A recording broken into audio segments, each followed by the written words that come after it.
ইতিহাসে অনেক রাজা আসছে, অনেক সম্রাট গিয়েছে, কিন্তু এমন একজন মানুষ যার নাম আমরা সবাই জানি, কিন্তু তার কবর আজও কেউ খুঁজে পায়নি। আমি বলছিলাম চেঙ্গিস খানের কথা।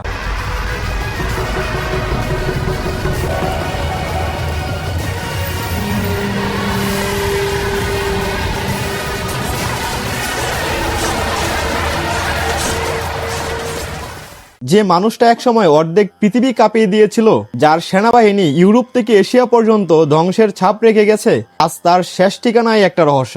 চেঙ্গিস খান মারা যান 1227 সালে, কিন্তু অবাক করা বিষয় হলো তার মৃত্যুর কবর পুরোপুরি নিশ্চিত নয়। কেউ বলে ঘোড়া থেকে পড়ে গিয়েছিলেন, কেউ বলে যুদ্ধের আঘাত, আবার কেউ বলে গোপন কোনো রোগ। কিন্তু সবচেয়ে ভয়ঙ্কর অংশটা শুরু হয় তার দাফনের সময়। ইতিহাস বলে চেঙ্গিস খান নিজেই নাকি আদেশ দিয়েছিলেন যেন তার কবর কেউ কোনোদিন খুঁজে না পায়। তার মৃতদেহ নিয়ে যাওয়া হচ্ছিল গোপনে।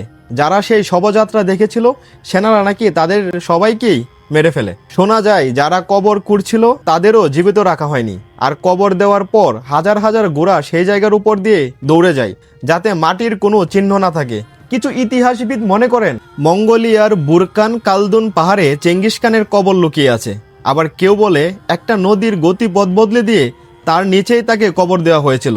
আজ আধুনিক প্রযুক্তি, ড্রোন আছে, স্যাটেলাইট আছে, তবুও চেঙ্গিস খানের কবর আজও নিখোঁজ। এটা কি শুধু ইতিহাসের রহস্য, নাকি ইচ্ছে করেই তাকে মানুষের চোখের আড়াল করে রেখে দেওয়া হয়েছে?